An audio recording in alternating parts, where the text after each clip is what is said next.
Hello everyone, I am Mr. Sharma. Today I am going to teach you Hindi lesson जुलिया, जिसके एकांकीकार हैं या रचनाकार हैं अंतोन चेखव।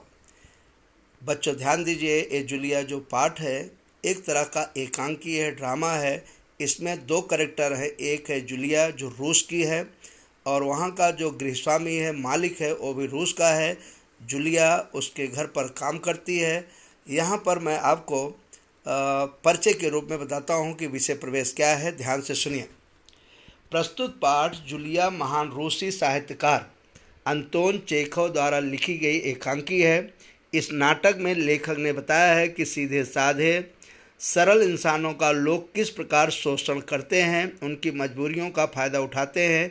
लेखक ने इसीलिए लोगों को दब्बूपन त्याग कर अपने अधिकार और न्याय के सजग रहने हेतु प्रेरित किया है।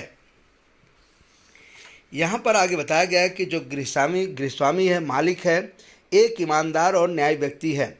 वह जुलिया को समझाना चाहता है कि संसार बड़ा निर्मम और कठोर है।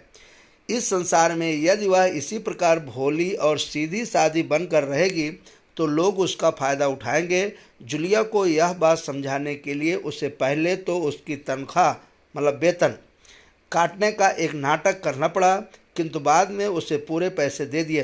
साथ में एक सीख भी दी कि कमज़ोर को यह दुनिया सताती है। लोगों के पास समय नहीं है कि वह किसी की परेशानी सुने, उसकी सहायता करें। इसलिए इंसान को अपना सहारा खुद ही बनना पड़ेगा। उसने जुलिया को अन्याय से लड़ने की सीख दी। बच्चों से बताया गया जुलिया जो काम करने वाली, रूबल रूस का मनी है, पैसा है। आगे दिया गया गृहस्वामी जो घर के मालिक हैं रूस के, जिनके घर पर जुलिया काम करती थी। आइए, बच्चों की गवर्नेंस जुलिया वासिल देवना आती है। गवर्नेंस मतलब उनके काम करने के लिए, सेवा करने के लिए। वासिल देवना रूस का एक शहर है, वहाँ पर आती है। जुलिया दबे स्वर में, आपने मुझे बुलाया था मालिक। गृहस्वामी, हाँ हाँ बैठ जाओ जुलिया, खड़ी मत रहो। जुलिया बैठते हुए, शुक्रिया मतलब धन्यवाद। गृहस्वामी, जुलिया मैं तुम्हारी तनख्वाह का मतलब वेतन का हिसाब करना चाहता हूँ। मेरे ख्याल से तुम्हें पैसों की ज़रूरत होगी और जितना मैं तुम्हें जान सका हूँ मुझे लगता है कि तुम अपने आप पैसे भी नहीं मांगोगी, इसलिए मैं खुद ही तुम्हें पैसे देना चाहता हूँ। हाँ, तो तुम्हारी तनख्वाह 30 रूबल महीना तय हुई थी ना। रूबल का मतलब ये रूस की मनी है, रूबल। तो हाँ, तुम्हारी तनख्वाह वेतन जो है 30 रुपये महीना तय हुई थी ना, इसका मतलब एक दिन का 1 रूबल। जुलिया विनम्र स्वर में, जी नहीं मालिक, 40 रूबल। मेरी जो पगार थी, तनख्वाह थी, वो 30 रूबल महीने तय नहीं होती बल्कि 40 रूबल तय हुई थी। यहाँ पर आगे गृहस्वामी, नहीं भाई 30। ये देखो डायरी, पन्ने पलटते हुए, मैंने इसमें नोट कर रखा है। नोट करने का मतलब है लिख कर रखा है। मैं बच्चों की देखभाल और उन्हें पढ़ाने वाली हर गवर्नेंस को 30 रूबल महीना ही देता हूँ। तुमसे पहले जो गवर्नेंस थी, काम करने वाली थी, सेविका थी, गवर्नेंस मतलब सेविका, उसे भी मैं 30 रूबल ही देता था। अच्छा, तो तुम्हें हमारे यहाँ काम करते हुए 2 महीने हुए। जुलिया दबे स्वर में, जी नहीं, 2 महीने 5 दिन। गृहस्वामी, क्या कह रही हो जुलिया? ठीक 2 महीने हुए हैं भाई, मैंने डायरी में सब नोट कर रखा है, लिख कर रखा है। हाँ, तो 2 महीने के बनते हैं 60 रूबल। लेकिन 60 रूपल तभी बनते हैं कि जब महीने में तुमने एक दिन भी छुट्टी न ली हो। तुमने इतवार मतलब संडे, रविवार को छुट्टी मनाई है। उस दिन तुमने कोई काम नहीं किया, सिर्फ कोलिया को घुमाने के लिए ले गई हो। यहाँ पर बच्चों ध्यान देना है कि कोलिया उनके बच्चे का नाम था। तो जो गवर्नेंस थे जुलिया, उनके बच्चों की भी देखभाल करते थे। सिर्फ कोलिया को घुमाने के लिए ले गई हो। और ये तो तुम भी मानोगे कि बच्चे को घुमाने के लिए ले जाना कोई काम नहीं होता। इसके अलावा तुमने 3 छुट्टियां और ली है, ठीक है ना? कोई काम नहीं। इसके अलावा तुमने 3 छुट्टियां और ली है, ठीक है ना? जूलिया दबे स्वर में, जी आप कह रहे हैं तो ठीक। रुक जाती है। गिरिस्वामी, अरे भाई मैं क्या गलत कह रहा हूँ? हाँ तो 9 इतवार मतलब 9 संडे और 3 छुट्टियाँ, यानी कुल मिलाकर 12 दिन तुमने काम नहीं किया। यानी तुमने 12 रूबल कट गए, तुम्हारे 12 रूबल कट गए। उधर कोलिया 4 दिन बीमार रहा, तुमने सिर्फ वान्या को ही पढ़ाया था। ये भी गृहस्वामी के बच्चे का नाम है। सिर्फ वान्या को ही पढ़ाया था। पिछले हफ्ते शायद 3 दिन दांतों में दर्द रहा था और मेरी पत्नी ने तुम्हें दोपहर बाद छुट्टी दे दी थी। तो 12 और 7 कुल हो गए 19। 19 नागे, नागे मतलब छुट्टियाँ। 19 नागे। हाँ तो भाई घटाओ, माइनस करो। 60 में से 19 कितने रहते हैं?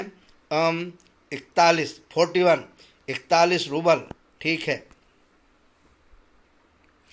जूलिया रुआसी हो जाती है रोते स्वर में, जी हाँ। गिरिस्वामी डायरी के पन्ने पलटते हुए, हाँ याद आया, 1 जनवरी को तुमने चाय की प्लेट और प्याली तोड़ी थी। प्याली बहुत कीमती थी, मगर मेरे भाग में तो ऐसा नुकसान उठाना ही बदा है, लिखा है। मैंने जिसका भला करना चाहा है उसने मुझे नुकसान पहुंचाने में कोई कसर नहीं छोड़ी है। खैर मेरा भाग्य है। हाँ तो मैं प्याली के 2 रूबल ही काटूंगा। अब देखो उस दिन तुमने ध्यान नहीं दिया और वहाँ किसी टहनी की खरोच लगने से बच्चे की जैकेट फट गई। 10 रूबल उसके गए। इसी तरह तुम्हारी लापरवाही की वजह से घर की सफाई करने वाली नौकरानी मारिया ने वान्या के नए जूते चुरा लिए। रुक कर, तुम मेरी बात सुन रही हो या नहीं? जूलिया मुश्किल से अपनी रुलाई रोकते हुए, जी सुन रही हूँ। गिरिस्वामी, हाँ ठीक है। अब देखो भाई, तुम्हारा काम बच्चों को पढ़ाना और उनकी देखभाल करना है। तुम्हें इस चीज़ के तो पैसे मिलते हैं। तुम अपने काम में ढील दोगी मतलब लापरवाही करोगी तो पैसे कटेंगे या नहीं? मैं ठीक कह रहा हूँ ना? तो जूतों के 5 रूबल कट गए और कट गए। और हाँ 10 जनवरी को मैंने तुम्हें 10 रूबल दिए थे। जूलिया लगभग रोते हुए, जी नहीं आपने कुछ नहीं दिया। आगे नहीं कह पाती। गृहस्वामी, अरे भाई, अरे मैं क्या झूठ बोल रहा हूँ? मैं डायरी में हर चीज़ नोट कर लेता हूँ। तुम्हें यकीन न हो तो दिखाऊं डायरी? डायरी के पन्ने यूं ही उलटने लगता है। जूलिया आंसू पोंछते हुए, आप कह रहे हैं तो आपने दिए ही होंगे। गृहस्वामी कड़े स्वर में, दिए होंगे नहीं, दिए हैं। ठीक है घटाओ। 27, 41 में से बचे 14। क्यों, हिसाब ठीक है ना?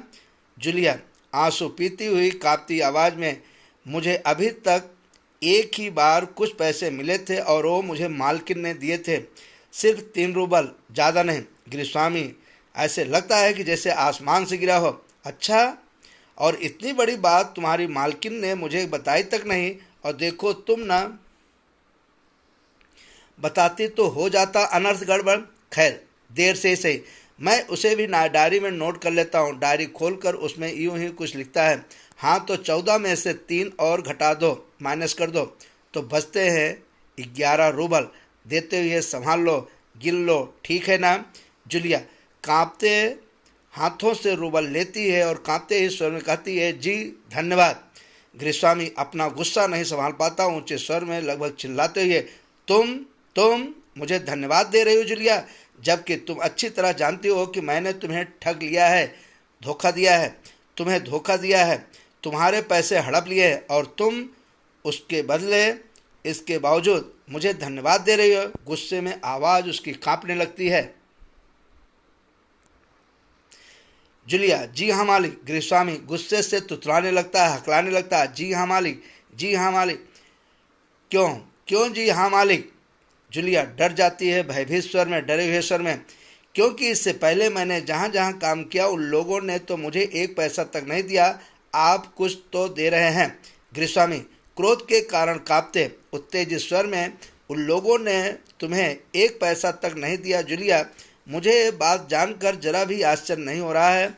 स्वर धीमा कर, जूलिया मुझे इस बात के लिए माफ़ कर देना कि मैंने तुम्हारे साथ छोटा सा क्रूर मजाक किया, पर मैं तुम्हें सबक सिखाना चाहता हूँ। देखो जूलिया, मैं तुम्हारा 1 पैसा नहीं मारूंगा।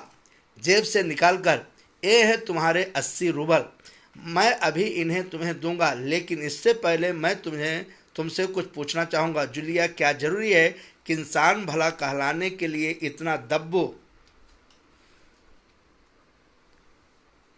दब्बू का मतलब दब करके रहना, डर करके रहना, भीरू, डरपोक और बोधा बन जाए? उसके साथ जो अन्याय हो रहा है उसका विरोध तक न करे, बस खामोश रहे और सारी ज्यादतियाँ सहता जाए।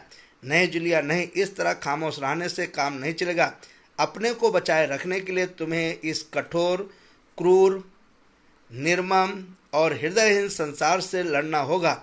अपने दांतों और पंजों के साथ लड़ना होगा, पूरी शक्ति के साथ।